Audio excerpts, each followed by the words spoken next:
পড়ছিলাম আমার বোবা ফুল, কলমে তৃপ্তি ইহসান নওরা, পর্ব সংখ্যা ৬৮। সিক্রেট হিসেবে সেবার আব্বু আম্মুর মাঝে দুষ্টু মিষ্টি এক টুকরো প্যাঁচ লাগিয়ে দিয়েছিল শোক।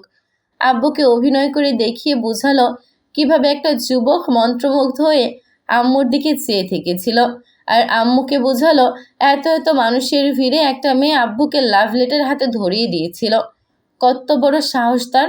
অতঃপর বাকিটা ইতিহাস। ঘরটা তখন ফুলে ফুলে সাজানো, তাই তো এর নাম বাসর ঘর। সাদা বিছানায় গোলাপের পাপড়ি দিয়ে লাভ শেফ। তার মুখোমুখি তোফা নামের মেয়েটি নববধূরূপে বসা। লজ্জায় আড়ষ্টে ঢোক গিলছে বারবার। বুকের ভেতরের ধুকপুক শব্দটা কানে স্পষ্ট। দরজা খোলার শব্দে থরথরিয়ে কেঁপে ওঠে সে। মাহির ধীরে ডোর লক করে এগিয়ে এলো, বসল তুফার খানিক দূরত্বে। নীরবতা মিনিট খানেক পর তুফা নড়ে চড়ে বসে।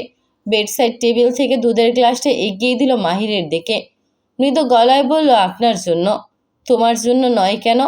প্রশ্নে তুফা থমথম খায়। কি করে বলবে? এটা দুজনের জন্যই, সমান অর্ধেক অর্ধেক। মাহিরের বোন দুষ্টুমির ছড়ে বলে গেছে এতে নাকি ভালোবাসা বাড়ে। তবে তুফা অর্ধেক খেয়ে বাকিটা আমার জন্য রেখে দিন। কথাটি মুখ ফুটে বলতে লজ্জা পেল, তাই প্রত্যুত্তরে মৌন রইল। তুফার মনের ঝড় মাহির বুঝলো কি বুঝলো না কে জানে। সে গ্লাসটা হাতে নিল, এক চুমুকে কিছুটা খেয়ে পুনরায় গ্লাস তুফার হাতে ধরিয়ে দিয়ে বলল, এটা শেষ করো। শুনেছি এটো খেলে ভালোবাসা বাড়ে। দীর্ঘ এক অপেক্ষা, যোজন যোজন দূরত্ব মারিয়ে বিয়ে তো হয়েই গেল। এরপর দুজনের মাঝে যদি ভালোবাসার খাত থেকে যায়, তবে তো সংসারে অশান্তির সৃষ্টি হবে। এটা কি করে হতে দেওয়া যায়? মাহিরের আদেশ মতো তোহফা বাকিটা খেয়ে গ্লাস রেখে দেয় যথাস্থানে।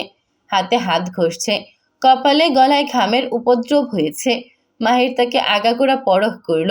বধূর মুখখানা ঘোমটার আড়ালে, মুখশ্রী দেখা দুষ্কর।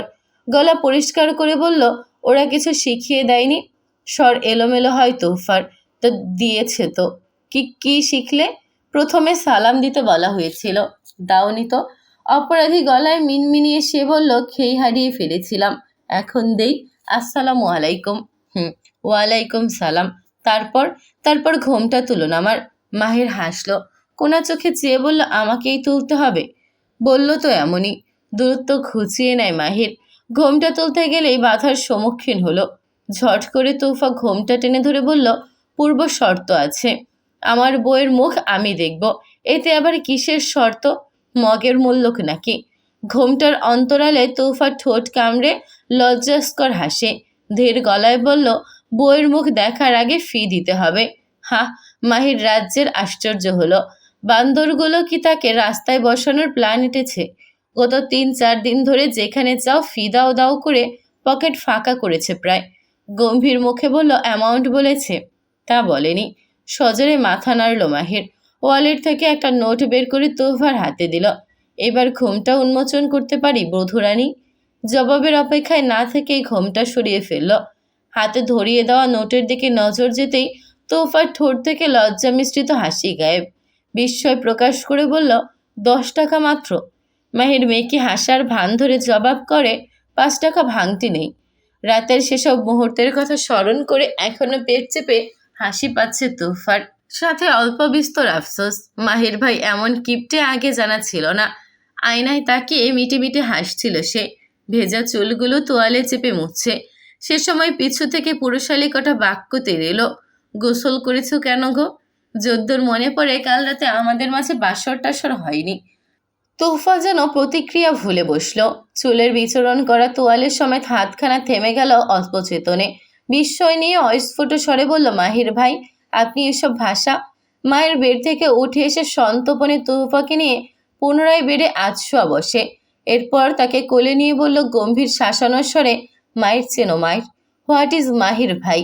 এমন অনুভূতি মিশিয়ে ভাই ডাকছ যেন দুজন এক মায়ের গর্ভ থেকে বেরিয়ে পৃথিবীতে খেলাধুলা করতে এসেছি। রিকাজ ফরাজির প্রাণ যায় যায় দশা। জীব না থাকায় কথা বলতে পারে না। রক্ত ছোটা স্থগিত হয়েছে যদিও। অস্পষ্ট স্বরে আ উ করে অদূরে শটান দাঁড়িয়ে থাকা জিসানকে কিছু বলছে। জিসানের নজর অন্যত্র, আর চোখে একবার দেখে পুনরায় দৃষ্টি সরিয়ে রাখে। রিকাজ ফারাজিকে বলা হয়েছিল বর্ণকে সব সত্যি বলার ফাঁকে একটা সামান্য মন গড়া মিথ্যে ব্যাখ্যা যেন যুক্ত করে।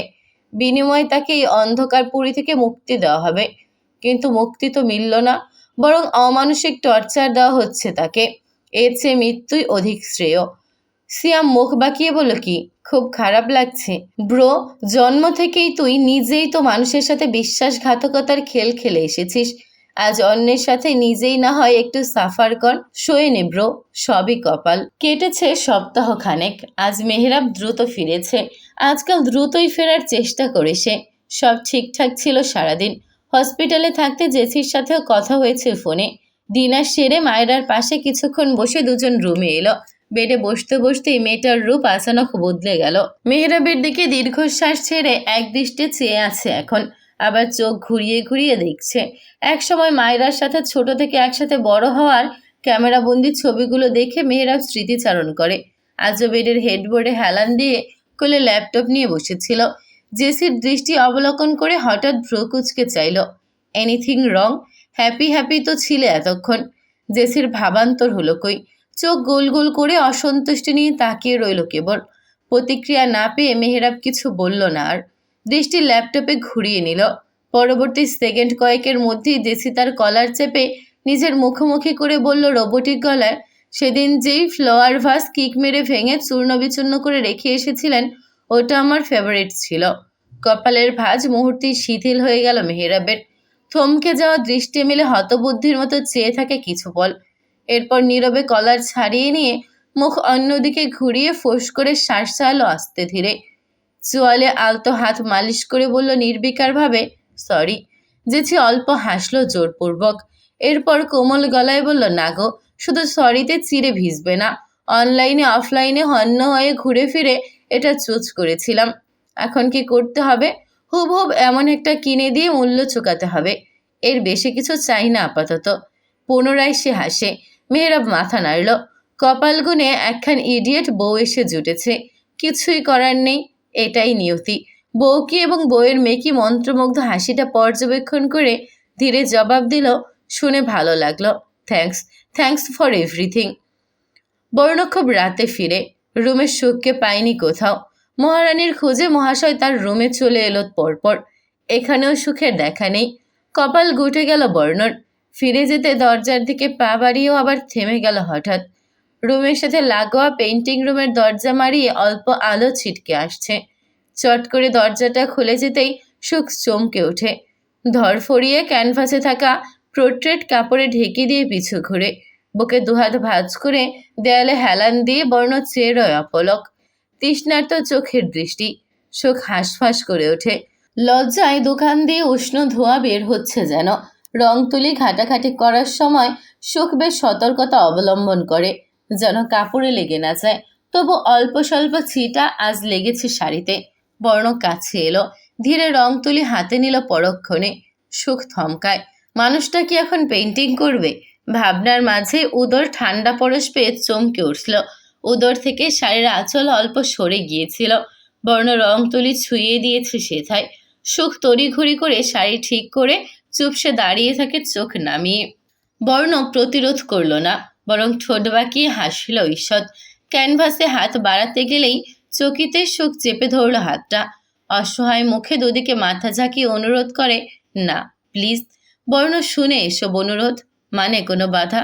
সে পুনরায় হাত বাড়িয়ে ক্যানভাস থেকে কাপড় সরিয়ে নিতেই সুখ এবার বুকে মুখ লুকালো তার। জ্যাকেটে মুখ লুকিয়ে মিলেমিশে গেল বর্ণর সাথে। ক্যানভাস আঁকা পেন্টিংয়ে দুটো চোখ, তীক্ষ্ণ ধারালো ধূসর কালো মণির চোখ। প্রশ্ন যদি হয় আখিজোড়া কার হতে পারে, তবে উত্তরে উঠে আসবে নিঃসন্দেহে আসফিয়ান বর্ণর। Wow, so attractive. বর্ণ শব্দ করে হেসে ফেলল সুখকে জড়িয়েই। দীর্ঘ কতদিন পর এভাবে দুনিয়া ফুলে হাসছে বর্ণ। হাসিটা ভীষণ দেখতে লোভ হলো সুখের। মাথা তুলে ড্যাব ড্যাব করে দৃষ্টি ফেলল একান্ত পুরুষটির মুখশ্রীতে। অজান্তেই তার চোখে মুগ্ধতা ধরা দিল একরাশ। আজও মন বলে ওঠে, আব্বুর পরে এমন সুন্দর পুরুষ দ্বিতীয়টি নেই ভুবনে, অন্তত তার দৃষ্টিতে। বর্ণ হাসি থামিয়ে সুখের চোখে চোখ রাখল। লজ্জায় পড়ে এবার সুখ নজর নামিয়ে নিল না মোটেও। সেও চেয়ে রইল অনিমেষ। দুজোড়া দৃষ্টি যেন পরস্পরের গভীরে হারিয়ে গেল এক মুহূর্তের জন্য। সন্তপনে স্তম্ভিত সুখের দুগালে আর নাকে রং মেখে দিল বর্ণ, বিড়ালের মতো রেখা। এরপর কানের কাছে মুখ নিয়ে লতিতে ঠোঁট ছুঁয়ে বলল ফিসফিসিয়ে, মাই কিটেন। রুমে এসে সোফায় বসল সুখ। বর্ণ খুব সূক্ষ্ম চোখে এক একটা আঁকা শেষ এমন পেইন্টিং দেখছিল। ফিরে এসে সুখের উদ্দেশ্যে বলল, রুমে আইব, আই নিড রেস্ট। সুখ শুনল না সেই হুকুম, পায়ে পা তুলে বসে থাকলো। বর্ণর চলতি পা থামিয়ে চট করে ঘাড় বাঁকিয়ে বউকে দেখল। পিছু কদম নিয়ে এলো দুধাপ। সুখের মুখোমুখি প্রায়। সে নজর তুলতেই দুজনের চোখাচোখি হয়। বর্ণ ভ্রু নাচালো। আমি কে আপনার? এক ভ্রু তুলল বর্ণ। সুচালো দৃষ্টি ফেলে পরক্ষণে বাঁকা হেসে জবাব দিল, সুইট হার্ট। সুখ মুখ কঠিন করে ইশারায় জানতে চায়, আর? জানে মন। আর? আসি কি? নড়ে চড়ে বসল সুখ। আর? আর? বউফুল? সুখ এবার বলল বউ। বউকে তুই তোকারি করতে লজ্জা করে না আপনার? কান ধরে মাফ চান আর নিজের ভুল শুধরে নেন এখনই। তার কথা অনুধাবন করে এক মুহূর্ত সময় ব্যয় করেনি আশফিয়ান বর্ণ। ধপ করে দু হাঁটু গেড়ে বসে পড়ল সুখের সামনে। দুহাত কানে চেপে বলল পরপর, ভুল করে ফেলেছি মহারানী, মাফ করে দেয়া যায় না? সুখ স্তব্ধ, বিমূঢ়। বর্ণ এমন কিছু করবে তা সে দুঃস্বপ্নেও ভাবেনি। শুধু পরীক্ষা করতে চাইছিল। খবরদারি দেখালে বর্ণ সেদিনের মতো তাকে তুচ্ছ তাচ্ছিল্য কিংবা ধমকায় কিনা। কিন্তু এখন বর্ণ এই পর্যায়ে নিকটে চলে এলো তার। চোখে চোখ রেখে দৃষ্টিতে দৃষ্টি মিলিয়ে একদম মুখোমুখি। ঠোঁটে ঠোঁট ছুঁই ছুঁই এমন। সুখের অধৈর্যরা পরস্পর থেকে ফারাক হয়ে গিয়েছে অনেকক্ষণ। বর্ণ আলগোছে থুতনিতে ধরে মুখটা অফ করে দিয়ে স্বরে মাদকতা ছড়িয়ে বলল, মাফ করে দিয়েছেন বউফুল, আমি অধৈর্য হচ্ছি। জবাব চাই রাইট নাও। কথার ফাঁকে সামান্য ঠোঁট ছুঁয়ে গেল ঠোঁটে। একটু শিরশিরে অনুভূতিতে সুখের অন্তঃকরণ ছলকে ওঠে, নিঃশ্বাসের শব্দ ভারী হয়। বর্ণ পুনরায় বলল, আমি কিন্তু কান ধরে আছি সুইট হার্ট, মাফ করেছেন কিনা বললেন না তো। ঢোক গিলল সুখ। কোনো রকম উপর নিচ মাথা ঝাঁকায় আস্তে করে। বর্ণ হাসল ঠোঁট একপাশে। গ্র্যাটিটিউড। ঠোঁট দুটো আরও এগিয়ে নিতেই চোখ বুজে নিল সুখ। তা দেখে বর্ণ যেন আনন্দ পেল ভীষণ। তৃষ্ণার্ত চেয়ে রইল অনেকক্ষণ। বর্ণর ছোঁয়া না পেয়ে পিটপিট চোখ খুলতেই বর্ণকণ্ঠ খাদে নামিয়ে বলল, যাচ্ছি। ওকে। তাকে অনুভূতির সাগরে ছুঁড়ে ফেলে পৈশাচিক আনন্দ নিয়ে বর্ণ পালাতে চাইছে কি? হুট করে দুহাতে তার গলা জড়িয়ে ধরল শোক। ঠোঁট নেড়ে বুঝায়, আমার ঠোঁট ফেটে গেছে। বর্ণ বৃদ্ধাঙ্গুলি দিয়ে তার ঠোঁট ছুঁয়ে জবাব করল সন্ধিহান গলায়, অথচ আমি ঠিকঠাকই দেখতে পাচ্ছি, কিন্তু ঠোঁট ফেটেছে আমার। বর্ণ নেশাগ্রস্তের মতো ঘোর লাগা চোখে চেয়ে জানতে চায়, ট্রিটমেন্ট চাই, মেডিসিন লাগবে? অত্যাধিক পরিমাণে কাঁপছে সুখের সর্বাঙ্গ। এরপরও এক ধাপ এগিয়ে টুপ করে চুমু খেল বর্ণর ঠোঁটে। এরপর চোখ বুজে ওপর নিচ মাথা ঝাঁকায়, হ্যাঁ বোধক। মুহূর্ত ব্যয় না করে ছটকায় কোলে তুলে নিল তাকে বর্ণ। এগোতে এগোতে বলল সম্মোহনী কণ্ঠে, আর ইউ শিওর? তাহলে শুরু করা যাক।